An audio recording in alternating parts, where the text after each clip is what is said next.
Welcome to the final video. We made it. Okay, so the first two were really, really long, but the last three not so bad. This conclusion one will be a little bit longer than videos 3 and 4. I would like you, if you haven't already, please print off the PDFs that are attached to this. You also need a yellow colored pencil and a green colored pencil, so go ahead and grab those. All right, so we're going to go through these because this is conclusions. I will just tell you, these are some tricky buggers. They can be tricky for adults. They're definitely tricky for students, no matter what age they are. But Step Up to Writing has some really great tips to help us be very successful with conclusions. So this would be, I would say, this would be a lesson in itself for sure with your child. Probably the ease and the transitions would be really good as one lesson, and that would be it for a day of writing. Conclusions would be one lesson for sure. And as I had said previously, the topic sentences, you're going to want to break those up and pull those in kind of throughout the rest of the school year.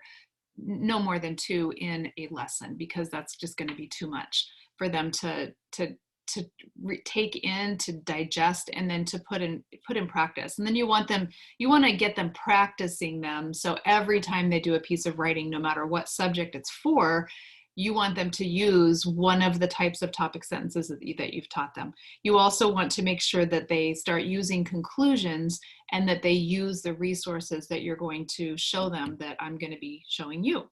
All right, so we're going to go ahead and start with the first page called Writing the Conclusion.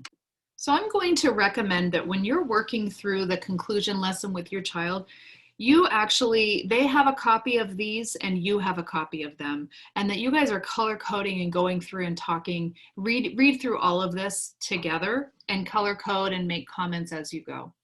So first of all, when you're writing a conclusion, and again, this is a conclusion sentence for a paragraph, remember you're staying on the same topic. You're not bringing a whole nother topic in. You use new words that mean the same thing as the important words in your topic sentence. So this is a kicker. The important words in the topic sentence. You could also, I want you to do like a squiggle under new words, and I want you to draw a line up here, and I want you to write use a thesaurus.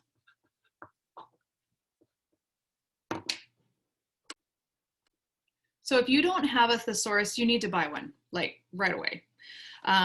It's really important. This is an adult thesaurus. This would be okay for a high school student. Don't do this to a middle school student or an elementary student.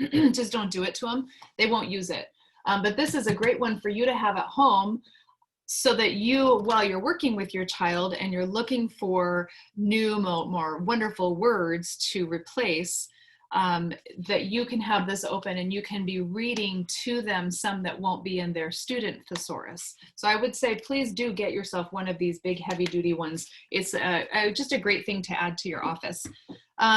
This is something that you can find like at the beginning of the school year at Target or Walmart. It's just a real thin one in the school supply section, and it's even got holes in it for them to put into a binder. You can, these are good for students. These are good for elementary, and they're also good for middle school and also high school. I mean, they're just good all the way around.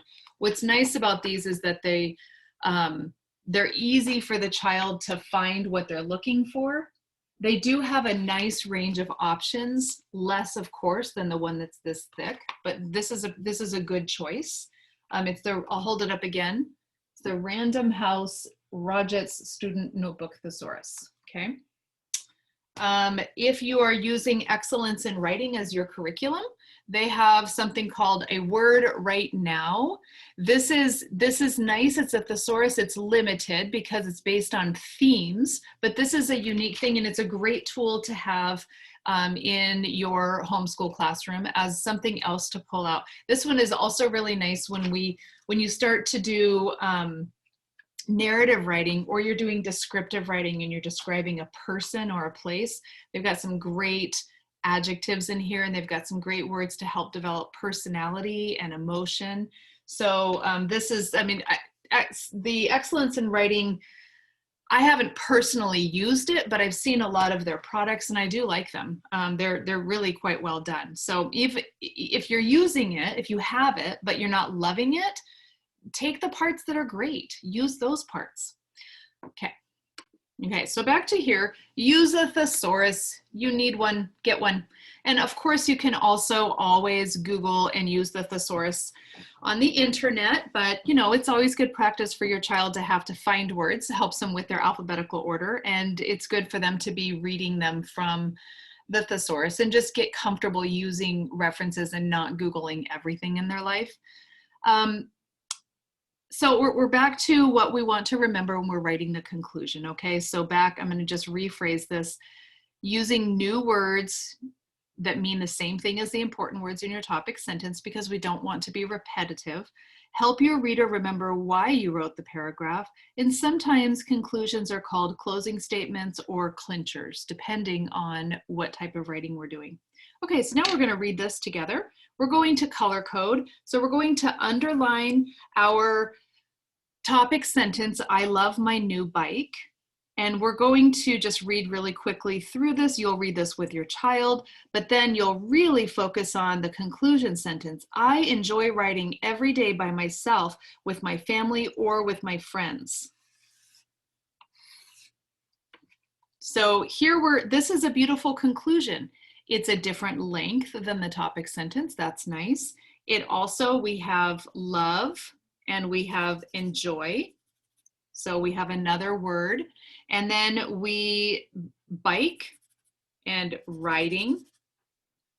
So we're referencing the bike when we say riding. Okay, so that's one. The next one that we want to look at is writing great conclusions. Okay, so here are some tips. Stay on topic, catch the reader's attention, use synonyms, words that mean the same thing, use a different sentence structure. So let's look at their examples. So if this is our topic sentence, then here's our conclusion. The two little chicks at the petting zoo looked exactly alike, and then we have a paragraph about them. And then the conclusion, my sisters and I tried to tell the chicks apart, but we couldn't. So do you see how similar this is in that they looked exactly alike and then tried to tell the chicks apart, but we couldn't because they looked exactly alike? That's staying on topic. Catch the reader's attention. Let's say the topic sentence is, I have 3 favorite flavors of ice cream. Well, then the conclusion, and notice that this is 2 sentences and that's okay. I love these flavors so much, I'll do almost anything to get them. I'll even clean my room. Do we have any repetition here? Yep, favorite flavors, and I love these flavors. All right, synonyms, words that mean the same thing. This is where we want to pull that thesaurus in. If our topic sentence is, winter can be fun, but my favorite time of year is summer, then the conclusion could be June, July, and August are my favorite months. Okay, so we've got favorite and favorite. Probably we should have used a different word here so we're not being repetitive. And then summer is referenced in June, July, and August. All right, next one, using a different sentence structure. If the topic sentence is cartoons make me laugh, a conclusion would be, everyone knows that I'm crazy about cartoons. Okay, so we know we're talking about cartoons and we have a bit of a longer sentence. Okay, I am crazy about them. They make me laugh. They kind of go together. All right, the next one we're going to look at. And on this one, we're going to be doing some writing. Okay, so when you're thinking about conclusions, and this is then probably also maybe more for an older child, when we're thinking about conclusions, we want to think about what is our goal. So over here, I want you to write, what is my goal? And then let's put like a cloud around that, okay? What is my goal in my conclusion? If my goal is to summarize, if it's to summarize, then here's an example that fits that. If my goal is to convince my reader, then this would be an example of one to convince the reader. If my goal is to encourage my reader, then here's an example of one that would be encouraging to the reader to ask them to take action. This would be like in a persuasive piece of writing. This also would be in a persuasive piece of writing. Challenging the reader to think would also be in a persuasive piece of writing. So if my goal is to challenge my reader, then this would be a good way to do that. Okay, so you would want to do this with your child. Alrighty. And there are some more, you could even add some more examples. So I've got some more examples in my notes here that I'm going to go ahead and put on here just so you have two to pull from.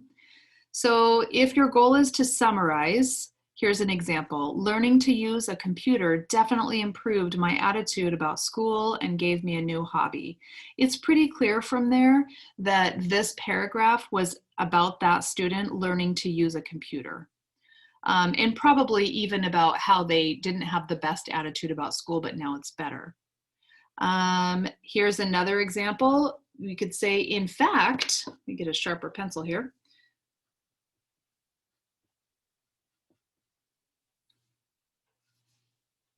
Playing basketball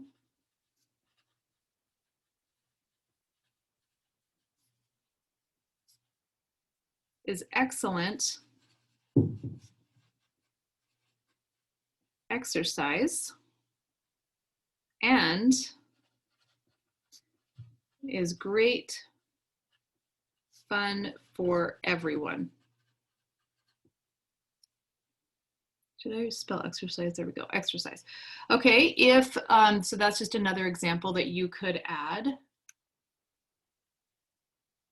And maybe even come up with another one with your child. If your goal is to convince, here's an example of one. Clearly, being kind to animals is important. Here's another one. Truly, bike helmets save lives.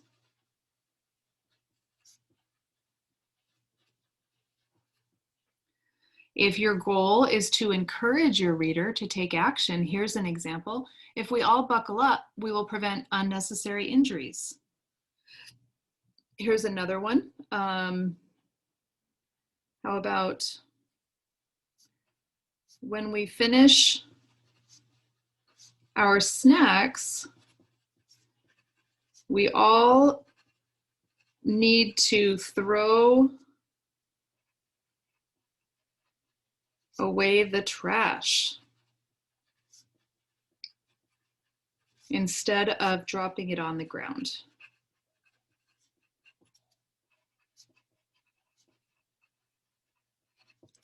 Okay, if your goal is to challenge your reader to think, one example would be the librarian has organized a fantastic summer reading program and all of the children in our neighborhood should participate.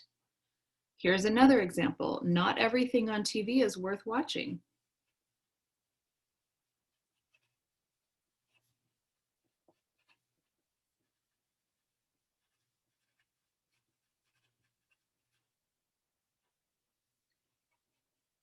Stop and think before you waste your time.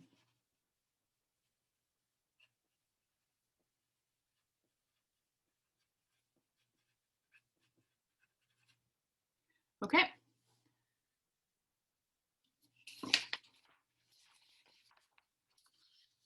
Now we're going to look at some example topic sentences and then the conclusions and how they are aligned. So these are some good examples. So the topic sentence, and again, you're going to do this with your child. If the paragraph is about the metric system and the topic sentence is the metric system is one way that people measure things, then you're going to go ahead and read through this paragraph with your child. Then you're going to look at how the, whoops, sorry, I accidentally underlined that. How the conclusion sentence ties in. Most other parts of the world use the metric system as a way to measure. Okay, so as a way to measure that people measure things. people and most other parts of the world can connect. Here's another example. A mother squirrel teaches her babies many skills before she sends them out on her own. So that's our topic sentence. Then you would read the paragraph with your child, and then let's see how the conclusion ties in. After the baby squirrels learn all these skills, they can head out on their own. Okay, so sending them out on their own, head out on their own, and we're talking about a mother squirrel babies, baby squirrels. Okay, and then we've got learn and teaches. So that's how that ties in. And now we're going to look at how this can, this is the high school example.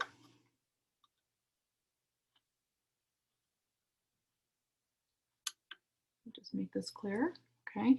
After being on both sides of the law in teen court, an alternative justice system for first-time misdemeanor offenders, I believe that this program has a positive impact on juveniles. So that is the topic sentence. And then let's look at the conclusion for that. Again, you would read this with your middle school or high school student. And then the conclusion for this, teen court is a wonderful addition to our local court system. Okay, so we've got teen court, we know we're talking about that. And our local court system, alternate justice system, and wonderful addition, positive impact. Okay, and then lastly, we have the Taekwondo tournament example. You'll do the same thing with that one. Okay, so now again, we're talking about older students here. And here, this is a page that you're going to want to go through with them. Again, where we have, let's think about what our goal is, and here's an example of that. Or this is ways to think about the conclusions, and they give us a beautiful example for each one. Okay, so read through that one with your child. All right, and then I want us to look at this next page, and I want to point out to you with this next page, the tips for writing conclusions.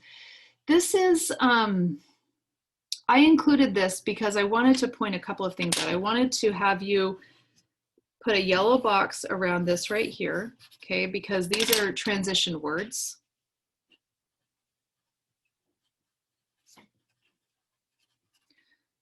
But a yellow box and then a green box within. Okay, so these are transition words to help us transition into the conclusion. We want to be very careful to never do anything like this. We don't want to say, as I have said, as I proved, as you can see, now you know, anything like that. We want to make sure our child doesn't write different phrases like that. Also, it's helpful to vary the sentence structure. So if your topic sentence was an occasion position statement, then use a simple statement in the conclusion. Or if you started with a power number statement, make your conclusion an occasion position statement. So use the topic sentence strategies in the writing the conclusion. That's also a wonderful idea. Okay, and let's see here. Now, the last thing I wanted to do is just show you I wanted to skip over that. Okay, I wanted to show you that the last 2 pages of this, we have 4 paragraph examples from different levels of writers, okay? And so I want you to go through these with your child, and I want you to underline with green, just like we did on the other examples, the topic sentences, and then underline the conclusions and talk about maybe the method that they used. Like, what did they do to write that conclusion? And do that with all 4 of them. So you're awesome. You hung in there through all 5 of these videos, and I'm really impressed, and I'm grateful that you did that. And I know that this is going to be helpful for you, and I hope that this helps bring some joy into your homeschool days and into incorporating writing with your children. And I am just really proud of everybody for homeschooling. And I want to just let you know again that if you're struggling right now, everybody is struggling. Even homeschool families, parents who are very experienced and have been doing this for a long time are struggling because our children are struggling, because we've been dealing with this pandemic for far too long. And all of the things that we find joy in, our activities and our connections with people have been taken away from us. So everyone's having a hard time. So don't feel like you're failing as a homeschooling parent. If your kids are fighting you, if they're resisting everything, you're not failing. Everyone's having a tough time. So find ways to make it work. Find ways to bring the joy back in, and find ways to connect. And don't worry that your children are falling behind. I'm sure that they're not. If you're working through your curriculum, they're not falling behind. If you have areas that you're concerned about with your curriculum, again, I want to encourage you to reach out to your sponsor teacher. That's one of the benefits of being part of our school.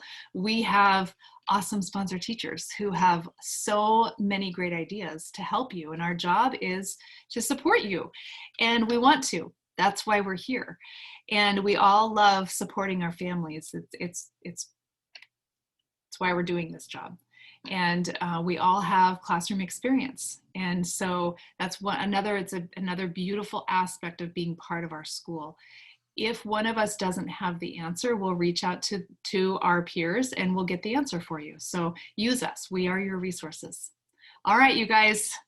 I would love to hear feedback if you found these paragraph writing videos to be helpful. I would love to see copies of paragraphs your children have written. So send me emails. That'd be awesome. Give me a call. That'd be great. Okay, bye-bye.